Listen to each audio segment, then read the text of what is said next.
പ്രിയപ്പെട്ട വിദ്യാർത്ഥികളെ, NSQ of solar and LED technician കോഴ്സിൽ പഠിക്കുന്ന നിങ്ങളെല്ലാവരെയും ഹൃദയപൂർവ്വം സ്വാഗതം ചെയ്തുകൊള്ളുന്നു.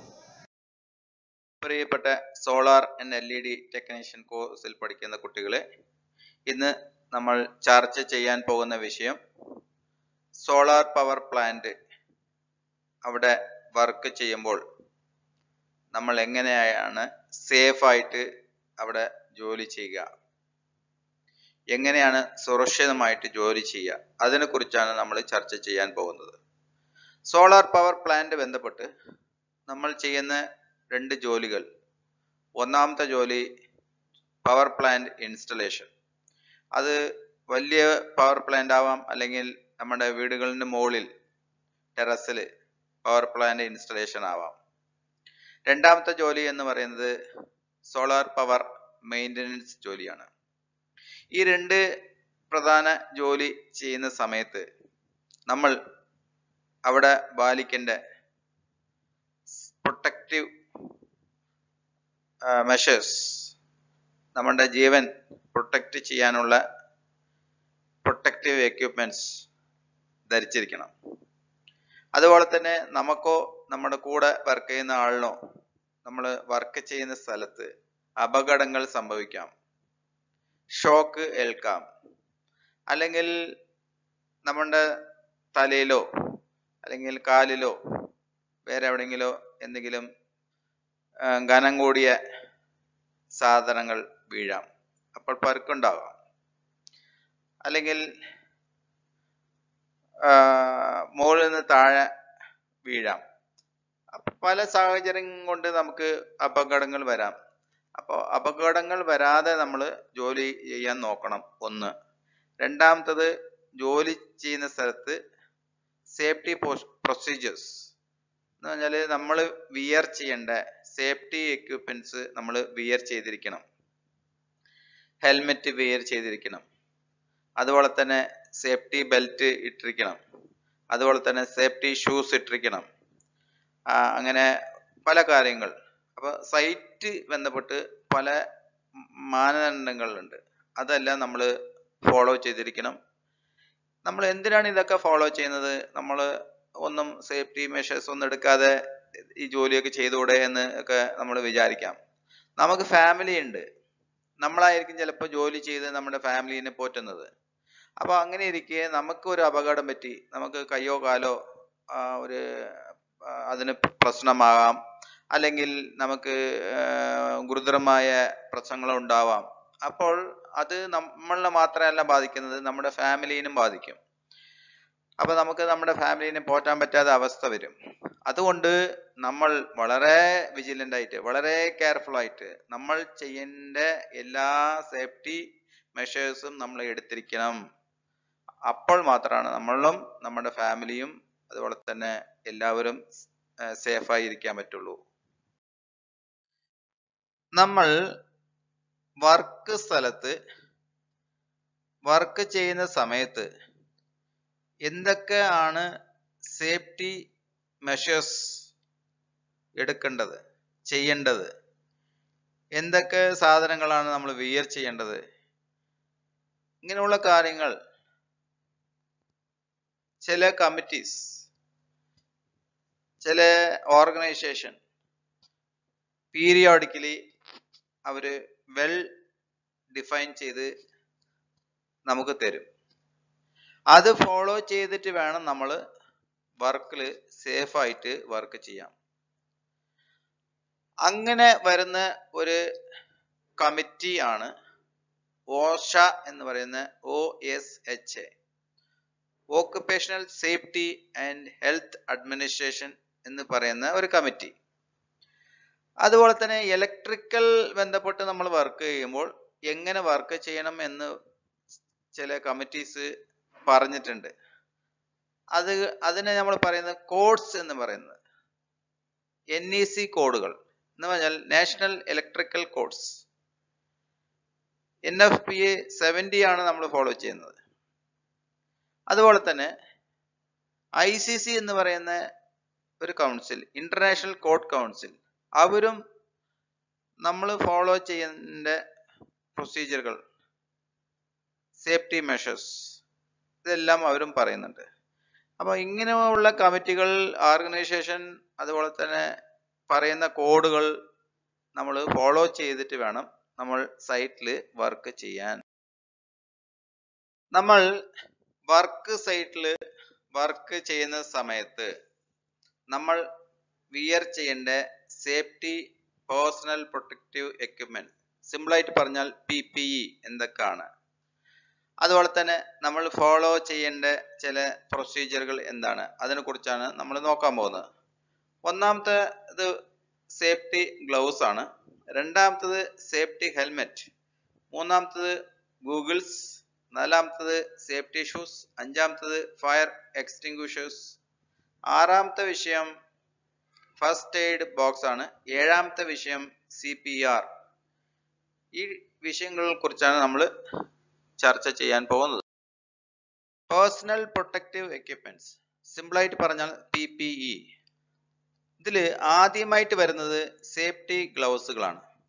സേഫ്റ്റി ഗ്ലൗസുകൾ എന്തിനാണ് ചോദിച്ചാൽ നമ്മുടെ ഹാൻഡ്സിനെ പ്രൊട്ടക്റ്റ് ചെയ്യാൻ വേണ്ടിയിട്ടും സ്കിന്നിനെ പ്രൊട്ടക്റ്റ് ചെയ്യാൻ വേണ്ടിയിട്ടാണ് ഈ സേഫ്റ്റി ഗ്ലൗസുകൾ യൂസ് ചെയ്യുന്നത്. പലതരം സേഫ്റ്റി ഗ്ലൗസുകളുണ്ട്. പല ആവശ്യങ്ങൾക്ക് വേണ്ടിയിട്ടാണ് സേഫ്റ്റി ഗ്ലൗസുകൾ നമ്മൾ യൂസ് ചെയ്യുന്നത്. ആദ്യമായിട്ട് നമ്മൾ power plant, solar power plant, അതുപോലെ തന്നെ സോളാർ പവർ പ്ലാന്റ് ഇൻസ്റ്റലേഷൻ മെയിൻ്റനൻസിന് വേണ്ടിയിട്ടാണ് നമ്മൾ വർക്ക് ചെയ്യുക. അപ്പോൾ ഷോക്ക് ഏൽക്കാൻ സാധ്യതയുണ്ട്. അപ്പോൾ കയ്യിൽ ഗ്ലൗസുകൾ യൂസ് ചെയ്യുമ്പോൾ ഇലക്ട്രിക് ഷോക്ക് ഏൽക്കാതിരിക്കാൻ അത് നമുക്ക് സഹായിക്കും. അപ്പോൾ റബ്ബർ ഗ്ലൗസുകൾ, ഇപ്പോൾ standard electric shock proof rubber ഗ്ലൗസുകൾ കയ്യിൽ ധരിച്ചു കഴിഞ്ഞാൽ ഷോക്ക് ഉണ്ടാവില്ല. നമുക്കറിയാം പല ആൾക്കാരും ഷോക്ക് ഏറ്റ് മരിച്ച സംഭവങ്ങളും അതുപോലെ തന്നെ ഒരുപാട് ബോഡി പ്രശ്നങ്ങളും ഉണ്ടായ പല സംഭവങ്ങളും നമുക്ക് അറിയാം. പത്രങ്ങളിൽ നോക്കിക്കഴിഞ്ഞാൽ മഴ സമയത്ത് ഒരുപാട് ആൾക്കാർ ഇങ്ങനെ ഷോക്കേറ്റ് അപകടം സംഭവിച്ച വിഷയങ്ങളെല്ലാം നമുക്ക് പത്രത്തിൽ കൂടി വായിക്കാൻ സാധിക്കും. അപ്പോൾ ഷോക്കിൽ നിന്ന് നമുക്ക് പ്രൊട്ടക്റ്റ് ചെയ്യാൻ വേണ്ടിയിട്ടാണ് ഈ റബ്ബർ ഗ്ലൗസുകൾ യൂസ് ചെയ്യുക. അതുപോലെ തന്നെ നമ്മൾ വർക്ക് ചെയ്യുന്ന സ്ഥലത്ത് കത്തികൾ യൂസ് ചെയ്യും, ഷാർപ്പ് എക്യുപ്മെന്റ്സ് ഡിവൈസുകൾ യൂസ് ചെയ്യും. അപ്പോൾ നമ്മുടെ കയ്യിൽ ചെറിയ ചെറിയ കട്ടുകളോ അല്ലെങ്കിൽ നമ്മൾ ഒരു കട്ട് ചെയ്യുന്ന ഗ്രൈൻഡേഴ്സ്, മെറ്റൽ കട്ടർ, ഇതെല്ലാം യൂസ് ചെയ്യുമ്പോൾ ഈ ഗ്ലൗസുകൾ ഇല്ലാതെ നമ്മൾ വർക്ക് ചെയ്യുകയാണെങ്കിൽ നമ്മുടെ വിരല് ഇങ്ങനെ അറ്റുപോകുന്ന അവസ്ഥ, അല്ലെങ്കിൽ ഹാൻഡിൽ വളരെ വലിയ മുറിവുകൾ, അത് കാരണം നമ്മുടെ ബോഡിയിൽ നിന്ന് ബ്ലഡ് പുറത്തു പോകുന്ന ഒരു അവസ്ഥയൊക്കെ ഉണ്ടാകും. അപ്പോൾ നമ്മൾ ഹാർഡ് ഗ്ലൗസുകൾ, അപ്പോൾ കോട്ടണിലൊക്കെ ഉണ്ടാക്കിയ നല്ല ഹാർഡായിട്ട് ഗ്ലൗസുകൾ എല്ലാം അവൈലബിൾ ആണ്. അത് വിയർ ചെയ്യുമ്പോൾ നമുക്ക് കയ്യിനെ പ്രൊട്ടക്റ്റ് ചെയ്യാം, അതിൽ മുറിവ് ഉണ്ടാകാതെ നോക്കാം, അതുപോലെ തന്നെ നമുക്ക് അപകടം വരാതെ നോക്കാം. അതുപോലെ തന്നെ ചില സമയത്ത് നമ്മൾ വെൽഡിംഗ് ഒക്കെ ചെയ്യേണ്ടി വരും. വെൽഡിംഗ് ചെയ്യുമ്പോൾ ഈ മെറ്റൽ പാർട്ട് വളരെ ചൂടായിരിക്കും, അത് നമ്മൾ അങ്ങോട്ടും ഇങ്ങോട്ടും ഹാൻഡിൽ ചെയ്യേണ്ടി വരും. അപ്പോൾ ഈ ഗ്ലൗസ് ഇല്ലാതെ ഹാൻഡിൽ ചെയ്താൽ നമുക്ക് കയ്യിൽ പൊള്ളലേൽക്കും. അപ്പോൾ അതിൽ നിന്നൊക്കെ രക്ഷപ്പെടാൻ വേണ്ടിയിട്ട് ഹീറ്റ് റെസിസ്റ്റൻറ്റ് ഗ്ലൗസ് നമ്മൾ യൂസ് ചെയ്യണം. അതുപോലെ തന്നെ പലതരം ഗ്ലൗസുകൾ മാർക്കറ്റിൽ അവൈലബിൾ ആണ്. അത് നമുക്ക് വേണ്ട രീതിയിൽ ഏത് ആവശ്യത്തിനാണ് വേണ്ടത് അതിൻ്റെ രീതിയിൽ നമ്മൾ സെലക്ട് ചെയ്ത് നമ്മൾ വിയർ ചെയ്യണം. അപ്പോൾ നമ്മളുടെ ഹാൻഡിനെ പ്രശ്നങ്ങളിൽ നിന്ന്, ഷോക്കിൽ നിന്ന്, അതുപോലെ തന്നെ കട്ട്സിൽ നിന്ന്, അതുപോലെ തന്നെ ഹീറ്റിൽ നിന്ന് എല്ലാം രക്ഷപ്പെടുത്താൻ പറ്റും. അപ്പോൾ ഇതിനെക്കുറിച്ച് ഒരു വീഡിയോ നമുക്ക് നോക്കാം.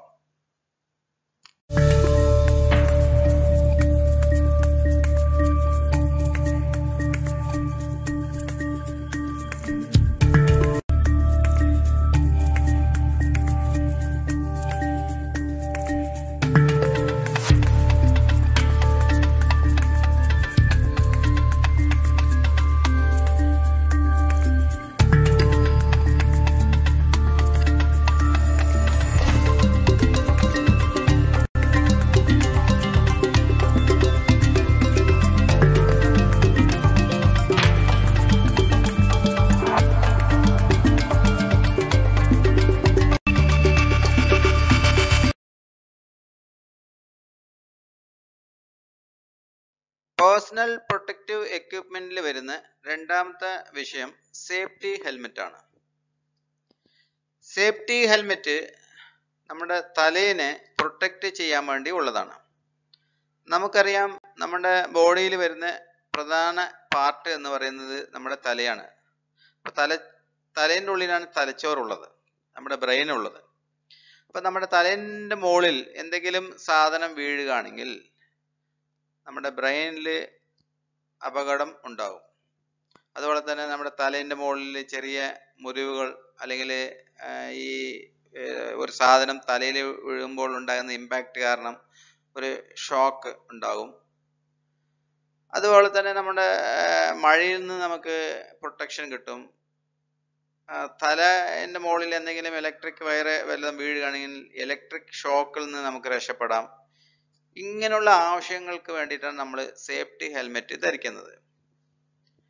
അപ്പോൾ പലതരം സേഫ്റ്റി ഹെൽമെറ്റുകൾ മാർക്കറ്റിൽ അവൈലബിൾ ആണ്. അപ്പോൾ സേഫ്റ്റി ഹെൽമെറ്റുകൾ ABS പ്ലാസ്റ്റിക് കൊണ്ട്, അതുപോലെ തന്നെ HDPE എന്ന് പറയുന്ന പോളിമേഴ്സ് കൊണ്ടിട്ടാണ് ഉണ്ടാക്കുന്നത്. അപ്പോൾ സൈറ്റിൽ വർക്ക് ചെയ്യുമ്പോൾ പല കളേഴ്സിൽ ആണ് ഈ എംപ്ലോയീസ് ഹെൽമെറ്റ് ധരിക്കുന്നത്. അപ്പോൾ സൈറ്റിൽ എംപ്ലോയീസ് സേഫ്റ്റി ഹെൽമെറ്റ് ധരിക്കുമ്പോൾ അവർക്ക് ഒരു കളർ കോഡ് ഉണ്ട്, അത് ഫോളോ ചെയ്തിട്ട് വേണം ധരിക്കേണ്ടത്. ഉദാഹരണത്തിന് എൻജിനീയേഴ്സ് അതുപോലെ തന്നെ സൂപ്പർവൈസർ ഇങ്ങനെയുള്ള ആൾക്കാർ ധരിക്കുന്നത് വൈറ്റ് ആണ്. അതുപോലെ തന്നെ ഒരു ഇലക്ട്രീഷ്യൻ ധരിക്കുന്നത് ബ്ലൂ കളർ ഹെൽമെറ്റ് ആണ്. അപ്പോൾ ഓരോ ആൾക്കാരും ധരിക്കാൻ വേണ്ടിയിട്ട് അവർക്ക് അവരുടെ ഒരു കളർ കോഡ് ഉണ്ടാകും. ഈ കളർ കോഡിൽ വരുന്ന ഹെൽമെറ്റുകൾ മാത്രമാണ് അവർ ധരിക്കേണ്ടത്. സൈറ്റിൽ ചിലപ്പോൾ തീപിടുത്തം വല്ലതും ഉണ്ടാകും. ഈ സമയത്ത് ഫയർ ഫൈറ്റിംഗ് ആൾക്കാരാണ് വന്നിട്ട് തീയിനൊക്കെ കൺട്രോൾ ചെയ്യുക. അവർ വിയർ ചെയ്യുന്ന ഹെൽമെറ്റിന്റെ കളറാണ് റെഡ്. അപ്പോൾ ഓരോ ആൾക്കാർക്കും പറയുന്ന കളറിൽ വേണം അവർ ഹെൽമെറ്റ് ധരിക്കേണ്ടത്. ഇതിനെ കുറിച്ച് ഒരു വീഡിയോ നമുക്ക് നോക്കാം.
പേഴ്സണൽ പ്രൊട്ടക്റ്റീവ് എക്യുപ്മെന്റിൽ വരുന്ന മൂന്നാമത്തെ എക്യുപ്മെന്റ് ഗൂഗിൾസ് നമ്മുടെ കണ്ണിനെ പ്രൊട്ടക്റ്റ് ചെയ്യാൻ വേണ്ടിയിട്ടാണ് സൈറ്റിൽ യൂസ് ചെയ്യുന്നത്. സൈറ്റിൽ ചില സമയത്ത് നമ്മൾ വെൽഡ് ചെയ്യേണ്ട സാഹചര്യം ഉണ്ടാവും. അപ്പോൾ അവിടെ നിന്ന് ഈ സ്പാർക്ക് വരാം, അത് കണ്ണിൽ വീഴാം. അപ്പോൾ കണ്ണിന് ഡാമേജ് ഉണ്ടാവാം. ചിലപ്പോൾ മെറ്റൽസിനെ നമ്മൾ കട്ട് ചെയ്യേണ്ടി വരും. അപ്പോൾ അവിടെ നിന്ന് ഷാർപ്പ്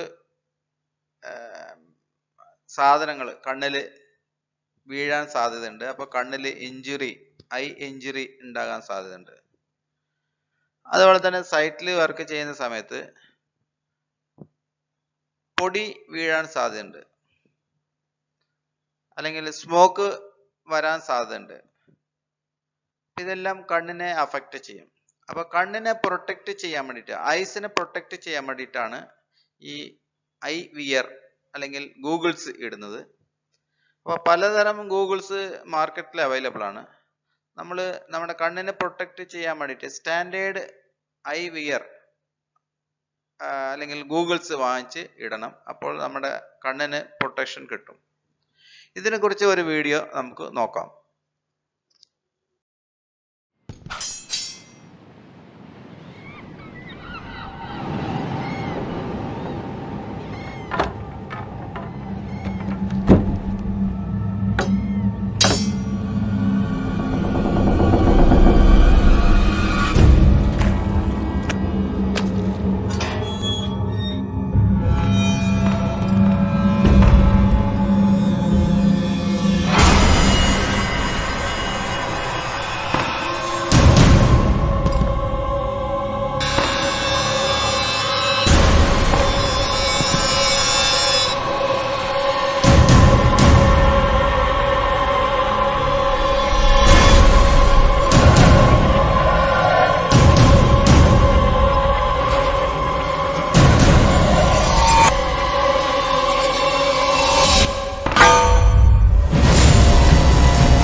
പേഴ്സണൽ പ്രൊട്ടക്റ്റീവ് എക്യുപ്മെന്റിൽ വരുന്ന ഒരു പ്രധാനപ്പെട്ട ഒരു എക്യുപ്മെന്റ് ആണ് സേഫ്റ്റി ഷൂസ്.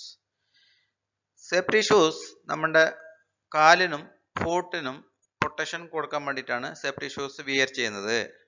സേഫ്റ്റി ഷൂസ് വാങ്ങി വിയർ ചെയ്യുമ്പോൾ സ്റ്റാൻഡേർഡ് ക്വാളിറ്റി സേഫ്റ്റി ഷൂസ് വേണം നമ്മൾ വാങ്ങി വിയർ ചെയ്യേണ്ടത്. സേഫ്റ്റി ഷൂസ് നമ്മൾ വിയർ ചെയ്യുന്നതുകൊണ്ട് ഇലക്ട്രിക്കൽ ഷോക്കിൽ നിന്ന് നമുക്ക് രക്ഷപ്പെടാം.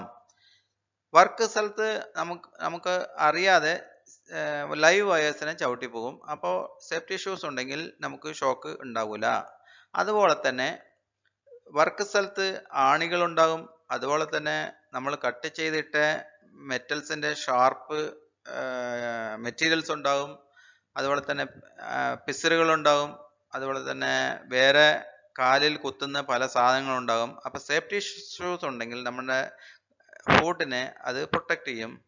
നമുക്ക് ഇഞ്ചുറി ഉണ്ടാകാതെ നമുക്ക് രക്ഷപ്പെടാം. അതുപോലെ തന്നെ ബ്ലീഡിങ് ഉണ്ടാകാതെ രക്ഷപ്പെടാം. നമ്മുടെ കാലിനെ പ്രൊട്ടക്റ്റ് ചെയ്യാം. ചില സ്ഥലങ്ങളിൽ നമ്മൾ നടന്നു ചെല്ലുമ്പോൾ സ്ലിപ്പറിയായി ഉള്ള സ്ഥലങ്ങളുണ്ടാകും. വെള്ളം കെട്ടിക്കിടക്കും, അല്ലെങ്കിൽ ഓയിൽ ഉണ്ടാകും. അപ്പം ഇങ്ങനെയുള്ള സ്ഥലത്തിൽ നടക്കുമ്പോൾ നമുക്ക് വഴുക്കി താഴെ വീഴാൻ സാധ്യതയുണ്ട്. അപ്പോൾ സേഫ്റ്റി ഷൂസ് വിയർ ചെയ്യുമ്പോൾ അതിൽ ഗ്രിപ്പ് ഉള്ളതുകൊണ്ട് നമ്മൾ വീഴാതെ നമുക്ക് നടന്നു പോകാൻ പറ്റും.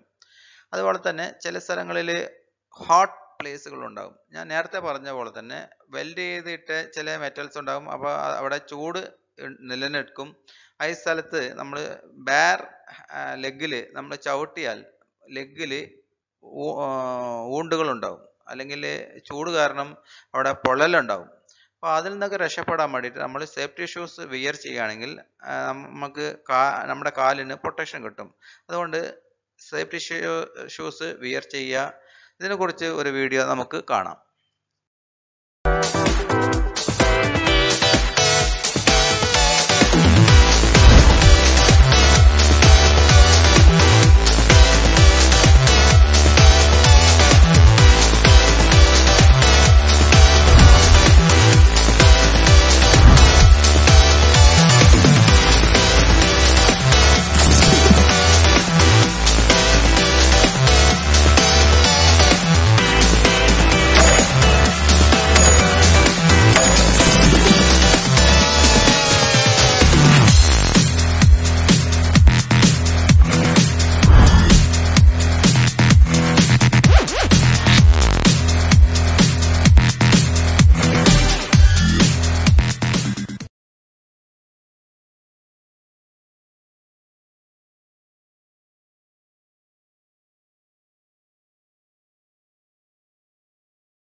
അടുത്ത് നമ്മൾ നോക്കാൻ പോകുന്നത് ഫയർ എക്സ്റ്റിങ്ക്വിഷർ ആണ്. ഫയർ എക്സ്റ്റിങ്ക്വിഷർ ഒരു ഫയർ ഫൈറ്റിംഗ് ഡിവൈസ് ആണ്. നമ്മൾ വർക്ക് ചെയ്യുന്ന സൈറ്റിൽ പെട്ടെന്ന് ഫയർ ഉണ്ടാകുകയാണെങ്കിൽ, ഫയർ ആക്സിഡന്റ് സംഭവിക്കുകയാണെങ്കിൽ നമ്മൾ ഫയർ എക്സ്റ്റിങ്ക്വിഷർ യൂസ് ചെയ്യും. അപ്പോൾ ഫയർ എക്സ്റ്റിങ്ക്വിഷറിൻ്റെ ഉള്ളിൽ വെള്ളം, ഫോം, അതുപോലെ ചില പ്രത്യേക ഗ്യാസ്, കാർബൺ ഡൈ ഓക്സൈഡ് പോലുള്ള ഗ്യാസ് അല്ലെങ്കിൽ വേറെ മെറ്റീരിയൽസ് എല്ലാം യൂസ് ചെയ്തിട്ടാണ് നമ്മൾ ഫയറിനെ കൺട്രോൾ ചെയ്യുന്നത് അല്ലെങ്കിൽ ഫയറിനെ ഇല്ലാതാക്കുന്നത്. പലതരം ഫയർ ആക്സിഡന്റുകൾ സംഭവിക്കാം. തുണി, മരം, റബ്ബർ, പേപ്പർ, പ്ലാസ്റ്റിക് ഇത് കാരണം ഉണ്ടാകുന്ന ഫയർ ആക്സിഡന്റുകൾ കൺട്രോൾ ചെയ്യാൻ വേണ്ടിയിട്ട് ക്ലാസ് എ ഫയർ എക്സ്റ്റിങ്ക്വിഷർ ആണ് നമ്മൾ യൂസ് ചെയ്യുക. അതുപോലെ തന്നെ ഗ്യാസ്, ഗ്രീസ്, ഓയിൽ അത് കത്തുമ്പോൾ നമ്മൾ അതിനെ കൺട്രോൾ ചെയ്യാൻ യൂസ് ചെയ്യുന്നതാണ് ക്ലാസ് ബി ഫയർ എക്സ്റ്റിങ്ക്വിഷർ. അതുപോലെ തന്നെ ഇലക്ട്രിക്കൽ ഫയേഴ്സിനെ കൺട്രോൾ ചെയ്യാൻ യൂസ് ചെയ്യുന്ന ഫയർ ഫൈറ്റിംഗ് ഡിവൈസ് ആണ് ക്ലാസ് സി ഫയർ എക്സ്റ്റിങ്ക്വിഷർ. അതുപോലെ തന്നെ മെറ്റൽ ഇങ്ങനെയുള്ള സാധനങ്ങൾ കത്തുമ്പോൾ നമ്മൾ അതിനെ കൺട്രോൾ ചെയ്യാൻ യൂസ് ചെയ്യുന്നതാണ് ക്ലാസ് ഡി ഫയർ എക്സ്റ്റിങ്ക്വിഷർ. നമ്മുടെ അടുക്കളയിൽ, കിച്ചണിൽ വരുന്ന ഫയേഴ്സിനെ കൺട്രോൾ ചെയ്യാൻ യൂസ് ചെയ്യുന്നതാണ് ക്ലാസ് കെ ഫയർ എക്സ്റ്റിങ്ക്വിഷർ. അതുപോലെ തന്നെ മൾട്ടി പർപ്പസ് ഫയർ എക്സ്റ്റിങ്ക്വിഷേഴ്സും ഉണ്ട്. ഈ ചിത്രത്തിൽ കാണിച്ചിട്ടുള്ളത് carbon dioxide fire extinguisher ആണ്. ഇത് ഇലക്ട്രിക്കൽ ബന്ധപ്പെട്ടുള്ള ഫയേഴ്സിനെയും കൺട്രോൾ ചെയ്യും, അതുപോലെ തന്നെ വേറെ ഫയേഴ്സിനും കൺട്രോൾ ചെയ്യും. ഇത് സാധാരണ ഇലക്ട്രിക്കൽ റൂമിലും അതുപോലെ തന്നെ ഫയർ വരുന്ന സ്ഥലങ്ങളിലും, സൈറ്റിൽ, അങ്ങനെ ഹോസ്പിറ്റലിൽ, അതുപോലെ തന്നെ പല സ്ഥലങ്ങളിലും ഇത് ചുമരിൽ എവിടെയെങ്കിലും പിടിപ്പിച്ചിട്ടുണ്ടാകും. അപ്പോൾ ഈ സാധനത്തിന് പെട്ടെന്ന് ഈസി ആയിട്ട് എടുക്കുന്ന രീതിയിലായിരിക്കും ചുമരിൽ എവിടെയെങ്കിലും ഹാങ് ചെയ്തിട്ടുണ്ടാകുക. അപ്പോൾ ഈ സാധനം പിടിപ്പിച്ചിട്ടുള്ള സ്ഥലത്തിന് മുമ്പാകെ നമ്മൾ പെട്ടെന്ന് എടുക്കാൻ പറ്റാത്ത രീതിയിൽ എന്തെങ്കിലും സാധനങ്ങൾ അവിടെ കൊണ്ടുപോയി ഇടുകയോ പിടിക്കുകയോ ചെയ്യാൻ പാടില്ല. എന്ന് പറഞ്ഞാൽ ഫയർ വന്നു കഴിഞ്ഞാൽ ഇമ്മീഡിയറ്റ് ആയിട്ട് ഈ സാധനം നമ്മുടെ കയ്യിലേക്ക് കിട്ടാൻ വേണ്ടിയിട്ട് ഈസി ആയിട്ട് അക്സസ് ചെയ്യുന്ന സ്ഥലത്തിലായിരിക്കും ഈ സാധനം വെക്കേണ്ടത്. അപ്പോൾ ഈ carbon dioxide fire extinguisher നോക്കിക്കഴിഞ്ഞാൽ ഇവിടെ ഒരു ലിവർ ഉണ്ടാകും. ലിവറിനെ റിമൂവ് ചെയ്താൽ മാത്രമാണ് ഈ ഫയർ എക്സ്റ്റിങ്ക്വിഷർ വർക്ക് ആവുള്ളൂ. രണ്ടാമത്തത്, ഇവിടെ ഒരു ഡിസ്ചാർജ് ലിവർ ഉണ്ട്. ഇതിനെ ക്യൂസ് ചെയ്യുമ്പോഴാണ് ഇവിടെ നിന്ന് കാർബൺ ഡൈ ഓക്സൈഡ് പുറത്ത് ഈ ഹോസ് വഴി, ഈ ഡിസ്ചാർജ് ഹോൺ വഴി വരുന്നത്. അതുപോലെ തന്നെ ഈ ഹോസിന് എവിടെയാണോ ഫയർ ഉണ്ടായത് അതിൻ്റെ ഡയറക്ഷനിൽ വേണം ഇത് നമ്മുടെ കൈ കൊണ്ട് നിമർത്തി പിടിച്ചിട്ട് ഫയർ എങ്ങോട്ടാണ് വരുന്നത് അതിൻ്റെ അടിഭാഗത്തിൽ നമ്മൾ കാണിക്കണം. അപ്പോൾ ഫയർ കൺട്രോൾ ആകും. ഇതൊക്കെയാണ് ഇതിനെക്കുറിച്ച് നമുക്ക് പറയാനുള്ളത്. ഇതിൻ്റെ വർക്കിങ്ങിനെ കുറിച്ച് കൂടുതലായിട്ട് നമുക്ക് അടുത്ത വീഡിയോയിൽ നമുക്ക് നോക്കാം. Pass method for putting out a fire. In this video, we'll teach you how to properly use a fire extinguisher using the pass method. When fire strikes at your workplace, be sure to follow these 3 steps. Step 1. Check to make sure the fire extinguisher you have on hand is the correct type of extinguisher to extinguish the type of fire. Type A is used for ordinary combustibles such as wood and paper. Type B extinguishers are used on flammable liquids like gasoline and oil. Type C is for electrical fire, so they can be used on faulty outlets and appliances. Type D is used on flammable metals such as magnesium and titanium. And Class K extinguishers are used when fires involve cooking media, fats, grease, and oils. All commercial cooking sites such as restaurants need this extinguisher. If you don't feel you can safely put out the fire, exit the building immediately. Step 2. With the extinguisher in hand, step 6 to 8 feet away from the fire. Step 3. Use the pass method to put out the fire. P. Pull the pin so that you're able to discharge the extinguisher. A. Aim the extinguisher nozzle at the base of the fire. S. Squeeze the lever to discharge the extinguishing agent. Releasing the lever will stop the discharge. S. Sweep. Pointing the extinguisher at the base of the fire, move the extinguisher from left to right or back and forth in a sweeping motion until the fire is out. When the fire is out, continue to watch the fire to ensure the fire does not ignite once again. If the fire comes back, repeat the pass method. Recap: P. pull the pin, A, aim, S, squeeze, and S, sweep. Remember, fires can be harmful and fatal, so do not put the fire out yourself unless it's safe to do so. എന്താണ് first aid box? First aid box എന്ന് പറഞ്ഞാൽ first aid സാധനങ്ങൾ വയ്ക്കുന്ന ഒരു box ആണ്. അപ്പോൾ ഇതൊരു box ആണ്. അതിൻ്റെ ഉള്ളിൽ ഫസ്റ്റ് എയ്ഡ് ചെയ്യാനുള്ള മെഡിസിൻസും അതുപോലെ തന്നെ മെഡിക്കൽ സാധനങ്ങളും മെഡിക്കൽ ചെറിയ ചെറിയ ഡിവൈസുകളും അതിൻ്റെ ഉള്ളിൽ ഉണ്ടാകും. ഇതിനെയാണ് ഫസ്റ്റ് എയ്ഡ് ബോക്സ് എന്ന് പറയുന്നത്. നമ്മൾ വർക്ക് ചെയ്യുന്ന സ്ഥലത്ത് ചില സമയത്ത് നമ്മുടെ ബോഡിയിൽ എവിടെയെങ്കിലും ചെറിയ മുറിവുകൾ ഉണ്ടാകും. അപ്പോൾ ഈ മുറിവുകളിൽ ചെറിയ രീതിയിൽ മരുന്നൊക്കെ അപ്ലൈ ചെയ്ത് അതിൻ്റെ മുകളിൽ ബാൻഡേഡ് ചെയ്യേണ്ടി വരും. ചിലപ്പോൾ നമ്മുടെ കാലോ കയ്യോ എന്തെങ്കിലും തട്ടിയിട്ട് എന്തെങ്കിലും വേദനകൾ ഉണ്ടാകാൻ സാധ്യതയുണ്ട്. അപ്പോൾ ഈ സമയത്ത് കാലിൽ ചുറ്റാനുള്ള ബാൻഡേജ് ആവശ്യം വരും. ചില സമയത്ത് നമ്മൾ യൂസ് ചെയ്യുന്ന മെറ്റൽ കട്ടർ അല്ലെങ്കിൽ വേറെ എന്തെങ്കിലും സാധനങ്ങൾ കാരണം നമ്മുടെ കയ്യിലോ കാലിലോ നല്ല രീതിയിൽ മുറിവ് ഉണ്ടാവാം. അപ്പം ബ്ലഡ് പുറത്ത് വരും. അപ്പം ബ്ലഡ് പുറത്ത് വരുന്ന സമയത്ത് നമുക്ക് ഈ ബ്ലഡ് വരാതിരിക്കാൻ ഈ മുറിവിന് ചുറ്റും സ്ട്രോങ് ആയിട്ട് ചുറ്റിക്കെട്ടാനുള്ള നല്ല കോട്ടൺ തുണികൾ അല്ലെങ്കിൽ ഈ ബാൻഡ് എയ്ഡുകൾ നമുക്ക് ആവശ്യമാണ്. അപ്പം അതെല്ലാം ഇതിൻ്റെ ഉള്ളിൽ ഉണ്ടാകും. ഇങ്ങനെയുള്ള എമർജൻസി സിറ്റുവേഷൻ നേരിടാൻ വേണ്ടി യൂസ് ചെയ്യുന്ന സാധനങ്ങളാണ് ഈ ബോക്സിൽ ഉണ്ടാകുക. അതിനെയാണ് നമ്മൾ ഫസ്റ്റ് എയ്ഡ് ബോക്സ് എന്ന് പറയുന്നത്. അപ്പോൾ ഈ ബോക്സിൻ്റെ ഉള്ളിൽ എന്തൊക്കെ ഉണ്ടാകണമെന്ന് നമുക്ക് അറിയണം. അപ്പോൾ എന്തൊക്കെ ഉണ്ടാകണമെന്ന് ചില കമ്മിറ്റികൾ ഒരു സ്റ്റാൻഡേർഡ് ലിസ്റ്റ് തന്നിട്ടുണ്ട്. അപ്പോൾ ഓസ എന്ന് പറയുന്ന കമ്മിറ്റി അതുപോലെ തന്നെ വേറെ പല കമ്മിറ്റികളുണ്ട്. അവരെല്ലാം ഈ ബോക്സിൻ്റെ ഉള്ളിൽ എന്തൊക്കെ വേണമെന്ന് അവർ ഡിഫൈൻ ചെയ്തിട്ടുണ്ട്. അപ്പം അതിൽ ഒരു കമ്മിറ്റിയാണ് ANSI എന്ന് പറയുന്ന ആൻസി സംഘടന. ഇതൊരു അമേരിക്കൻ സംഘടനയാണ്. അമേരിക്കൻ നാഷണൽ സ്റ്റാൻഡേർഡ് ഇൻസ്റ്റിറ്റ്യൂട്ട് എന്ന് പറയുന്ന ഒരു സംഘടനയാണ്. ഇവർ 2 ടൈപ്പ് കിറ്റുകൾ പറയുന്നുണ്ട്. ചെറിയ ചെറിയ പ്രശ്നങ്ങൾ ഉണ്ടാകുന്ന സ്ഥലത്ത് യൂസ് ചെയ്യുന്ന കിറ്റ് ക്ലാസ് എ കിറ്റ്.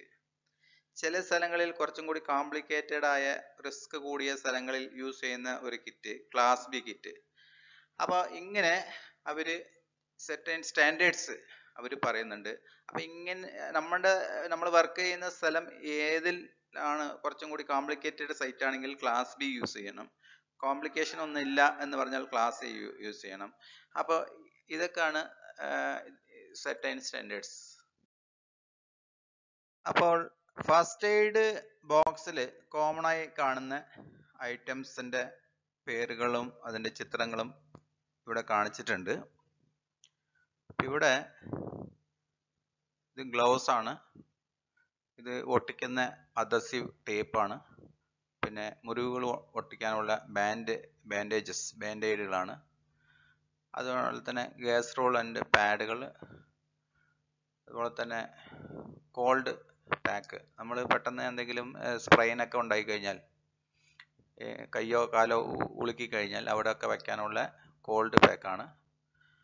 ഇത് കാലിൽ എവിടെയെങ്കിലും ഉളുക്ക് അല്ലെങ്കിൽ കയ്യിൽ എന്തെങ്കിലും വേദനയൊക്കെ വരുമ്പോൾ നമ്മൾ അവിടെ ചുറ്റിക്കെട്ടുന്ന എലാസ്റ്റിക് ബാൻഡേജസ് ആണ്. ഇത് എമർജൻസി ബ്ലാങ്കറ്റ്. അതുപോലെ തന്നെ ആൻറ്റിസെപ്റ്റിക് വൈപ്സ് എന്ന് പറഞ്ഞാൽ നമ്മൾ വർക്ക് ചെയ്യുന്ന സ്ഥലത്ത് ചില മുറിവുകളൊക്കെ ഉണ്ടാകും. അപ്പോൾ അവിടെ അന്തരീക്ഷം ഭയങ്കര പൊടിയും ഇങ്ങനെയൊക്കെ ആയിരിക്കും. അപ്പോൾ അവിടെ വൂണ്ടൊക്കെ ക്ലീൻ ചെയ്യാൻ വേണ്ടി യൂസ് ചെയ്യുന്നതാണ് ആൻറ്റിസെപ്റ്റിക് വൈപ്സ്. അതുപോലെ തന്നെ തെർമോമീറ്റർ, ടെമ്പറേച്ചർ അളക്കാൻ വേണ്ടി തെർമോമീറ്റർ. പിന്നെ അതുപോലെ തന്നെ സേഫ്റ്റി പിന്നുകൾ യൂസ് ചെയ്യും. ട്രയാങ്കുലർ ബാഡ്ജസ്, പിന്നെ സിസേഴ്സും ട്യൂസർ. അതുപോലെ തന്നെ ഫസ്റ്റ് എയ്ഡ് മാനുവൽ, അതേ ഫസ്റ്റ് എയ്ഡ് ബന്ധപ്പെട്ടുള്ള കാര്യങ്ങൾ ഈ മാനുവൽ ഉണ്ടാകും. അതുപോലെ തന്നെ ചിലപ്പോൾ ഈ അപകടം സംഭവിച്ച ആളിന് കുറച്ചും കൂടി കോംപ്ലിക്കേറ്റഡ് ഇഷ്യൂസ് വരികയാണെങ്കിൽ പെട്ടെന്ന് എമർജൻസി കോണ്ടാക്ട് ഇൻഫർമേഷൻ എല്ലാം അതൊരു ബുക്കിൽ ഉണ്ടാകും. അത് വെച്ചിട്ട് നമുക്ക് എമർജൻസി ഹോസ്പിറ്റൽ ഇങ്ങനെയുള്ള ആൾക്കാരെ വിളിക്കാം. അതുപോലെ തന്നെ വീട്ടുകാർക്ക് ഇൻഫർമേഷൻ കൊടുക്കാം. ഇതൊക്കെയാണ് സാധാരണ കോമൺ ആയിട്ട് യൂസ് ചെയ്യുന്ന മെഡിക്കൽ കിറ്റ്സ്. നേരത്തെ നമ്മൾ ഡിസ്കസ് ചെയ്തിരുന്നു. അപ്പോൾ നമ്മൾ വേൾഡ് ഓവർ മോസ്റ്റ്ലി യൂസ് ചെയ്യുന്ന ഒരു സ്റ്റാൻഡേർഡാണ് ANSI standard. American national standard institute എന്ന് പറയുന്ന ഒരു സംഘടന ഉണ്ടാക്കിയ ഒരു സ്റ്റാൻഡേർഡാണ്. അതിൽ അവർ പറയുന്ന 2 സ്റ്റാൻഡേർഡുകളാണ് നമ്മൾ ഇവിടെ കാണിച്ചിട്ടുള്ളത്. ഒന്ന് ആൻസി ക്ലാസ് എ സ്റ്റാൻഡേർഡ്. അപ്പോൾ ചില സ്ഥലങ്ങളിൽ കൂടുതൽ പ്രശ്നങ്ങളൊന്നും ഉണ്ടാവില്ല, ചെറിയ ചെറിയ സൈറ്റുകളായിരിക്കും. അവിടെ യൂസ് ചെയ്യുന്ന സ്റ്റാൻഡേർഡാണ് ആൻസി ക്ലാസ് എ. അവിടെ യൂസ് ചെയ്യുന്ന മെറ്റീരിയൽസ്, ഈ ഫസ്റ്റ് എയ്ഡ് കിറ്റിലുള്ള മെറ്റീരിയൽസും അതിൻ്റെ പേരുകളും. എക്സാമ്പിൾ അദസീവ് ബാൻഡേജസ് 16 നമ്പേഴ്സ്, അതിൻ്റെ സൈസ് 1 inches by 3 inches. അങ്ങനെ ഓരോ സാധനങ്ങളും അത് അവിടെ യൂസ് ചെയ്യുന്ന മിനിമം ക്വാണ്ടിറ്റിയും അതിൻ്റെ സൈസുകളും പറഞ്ഞിട്ടുണ്ട്. അപ്പോൾ ഇത് നമ്മുടെ സൈറ്റിൽ ഈ ക്വാണ്ടിറ്റി എപ്പോഴും മെയിൻറ്റെയിൻ ചെയ്ത് പോകണം. തീരുമ്പോൾ വീണ്ടും അത് റീപ്ലേസ് ചെയ്ത് അത് പീരിയോഡിക്കലി ചെക്ക് ചെയ്ത് അത് മെയിൻറ്റെയിൻ ചെയ്ത് പോകണം. അതുപോലെ തന്നെ കുറച്ചും കൂടി വലിയ സൈറ്റുകൾ, കോംപ്ലിക്കേഷൻ കൂടിയ സ്ഥലങ്ങളിൽ യൂസ് ചെയ്യുന്നതാണ് ആൻസി ക്ലാസ് ബി സ്റ്റാൻഡേർഡ്. അതിൽ നോക്കിക്കഴിഞ്ഞാൽ ഇതിൽ യൂസ് ചെയ്ത് ക്ലാസ് എയിൽ യൂസ് ചെയ്തതുപോലെ തന്നെ ഒരുപാട് സാധനങ്ങൾ ഇവിടെയും യൂസ് ചെയ്യുന്നുണ്ട്. ഇപ്പോൾ എക്സാമ്പിൾ അദസീവ് ബാൻഡേജസ് അവിടെ 16 ആണെങ്കിൽ ഇവിടെ 50 ആണ്, 50 നമ്പേഴ്സ് ആണ്. അപ്പോൾ കൂടുതൽ ക്വാണ്ടിറ്റി ഉണ്ട്. അതുപോലെ തന്നെ അതിൻ്റെ പേരുകളും അതിൻ്റെ സൈസും ഇവിടെ പറയുന്നുണ്ട്. അത് ആണ് കൂടുതൽ കോംപ്ലിക്കേറ്റഡ് സൈറ്റിൽ യൂസ് ചെയ്യുന്ന standard Ancy class B standard. നമ്മൾ ഈ വീഡിയോയിൽ നോക്കാൻ പോകുന്നത് CPR എന്ന് പറയുന്ന കാർഡിയോ പൾമണറി റിസസിറ്റേഷൻ എന്ന് പറയുന്ന ലൈഫ് സേവിങ് പ്രൊസീജിയറാണ്. ഒരാൾ ഷോക്ക് കാരണം താഴെ വീഴുന്ന ബോധമില്ലാതാവാം, അല്ലെങ്കിൽ വേറെ എന്തെങ്കിലും റീസൺ കൊണ്ട് ബോധമില്ലാതെ പോവും. അപ്പോൾ ഈ സമയത്ത് നമ്മൾ എങ്ങനെയാണ് അയാളിനെ സഹായിക്കുക, അയാളുടെ ജീവൻ എങ്ങനെയാണ് നിലനിർത്തുക, അതിനെക്കുറിച്ചാണ് നമ്മൾ നോക്കാൻ പോകുന്നത്. അപ്പോൾ ഒരാൾ താഴെ ഇങ്ങനെ വീഴ്ന്നു കഴിഞ്ഞാൽ നമ്മൾ അയാളുടെ അടുത്ത് ചെന്നിട്ട് അയാളിനെ ഒന്ന് തട്ടി ഉണർത്താൻ നോക്കണം. അപ്പോൾ അയാൾ ഉണർന്നില്ലെങ്കിൽ അയാൾ ബ്രീത്ത് ചെയ്യുന്നുണ്ടോ എന്ന് നോക്കണം. അപ്പോൾ ബ്രീത്ത് ചെയ്തില്ല എന്ന് മനസ്സിലാകുകയാണെങ്കിൽ നമ്മൾ എന്ത് ചെയ്യണം, അയാൾക്ക് CPR കൊടുക്കാൻ നോക്കണം. അപ്പോൾ എങ്ങനെയാണ് CPR കൊടുക്കുക? ആദ്യം അയാളുടെ തല ഒന്ന് പൊക്കി വയ്ക്കുക, അതിനുശേഷം അയാളുടെ വായ ഒന്ന് തുറന്നു വയ്ക്കുക, അതിനുശേഷം നമ്മുടെ ഇടത് കൈയിനെ അയാളുടെ ചെസ്റ്റിൻ്റെ ഇടയിൽ സെൻറ്ററിൽ ഇടത് കൈ വയ്ക്കുക, ഇടത് കൈയിൻ്റെ ഉള്ളിൽ വലത് കൈയിൻ്റെ വിരലുകളൊക്കെ കോർത്ത് പിടിച്ച് താഴോട്ട് പുഷ് ചെയ്യുക, വിടുക, താഴോട്ട് പുഷ് ചെയ്യുക, വിടുക. അങ്ങനെ 1 മിനിറ്റിൽ 100 പ്രാവശ്യങ്ങളും ചെയ്യാൻ ശ്രമിക്കുക. അപ്പം ഇങ്ങനെ ഫാസ്റ്റായിട്ട് ചെയ്യണം, ഹാർഡായിട്ട് ചെയ്യണം. ഒരു 5 സെൻറ്റിമീറ്റർ വരെ ഈ കൈകൾ ഈ ചെസ്റ്റിനെ പ്രസ് ചെയ്ത് താഴോട്ട് കൊണ്ടു ചെല്ലണം, വിടണം. ഇങ്ങനെ ചെയ്യുമ്പോൾ ഈ ഹാർട്ടിൽ ഒരു പ്രഷർ, നമ്മൾ കൊടുക്കുന്ന അപ്ലൈ ചെയ്യുന്ന പ്രഷർ കാരണം ഹാർട്ടിൽ നിന്ന് ബ്ലഡ് ബ്രെയിനിലേക്കും അതുപോലെ തന്നെ മറ്റു ഭാഗങ്ങൾക്ക് ചെല്ലും. അപ്പോൾ ഓക്സിജനേറ്റഡ് ബ്ലഡ് ബ്രെയിനിലേക്കും ഇവിടെയെല്ലാം ചെല്ലുന്നതുകൊണ്ട് അയാളുടെ ജീവൻ നമുക്ക് നിലനിർത്താൻ സാധിക്കും. അപ്പോൾ ഈ പ്രൊസീജിയർ ഈ ഹോസ്പിറ്റലിൽ നിന്ന് ഒരു ആംബുലൻസ് സൈറ്റിൽ എത്തുന്നവരെ ചെയ്തുകൊണ്ടേയിരിക്കണം.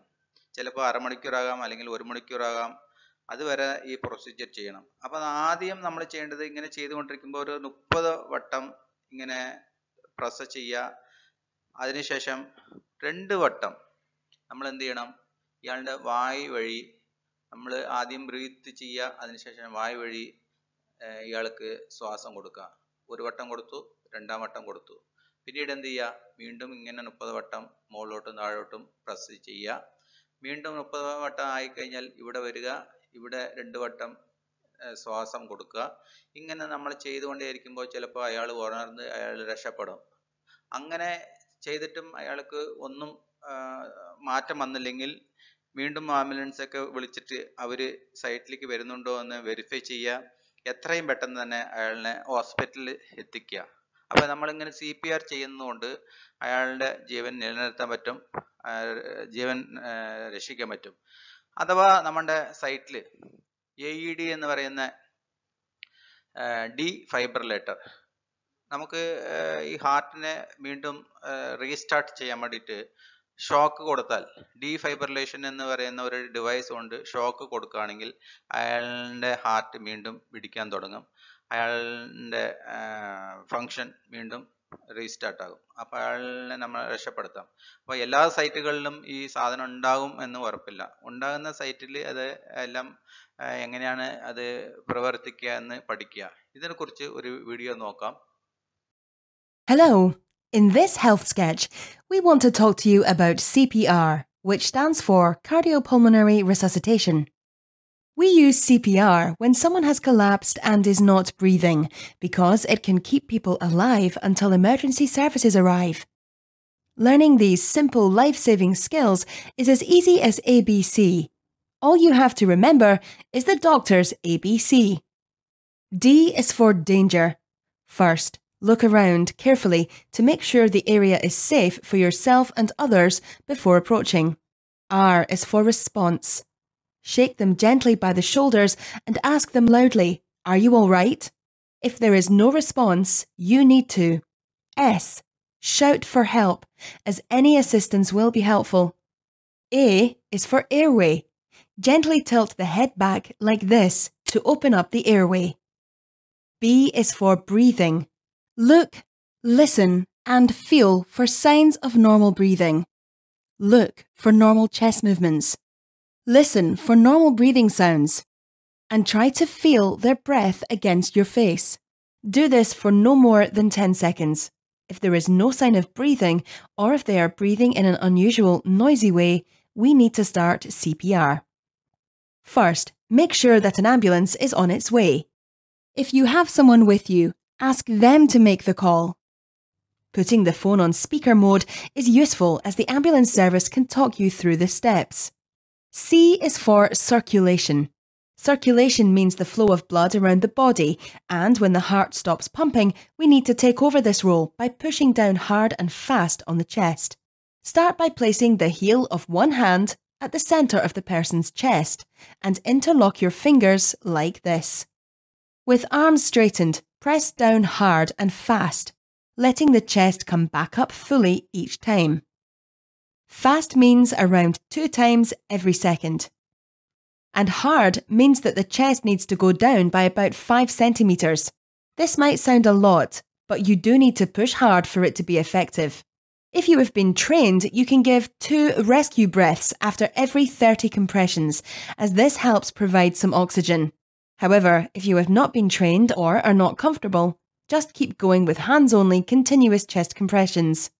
If someone else is with you, swap over if you begin to feel tired, and don't stop until either a health professional takes over or the person is definitely breathing normally. Sometimes we can add another step. D. D is for defibrillation, which is about delivering a shock to restart the heartbeat. Some public areas and workplaces have an easy-to-use defibrillator on site called an automatic external defibrillator, or AED. Automatic means that it is the machine that decides what to do, so you can't go wrong, and it even talks you through the steps. If there is no AED available, keep going with CPR until the ambulance arrives. That's it.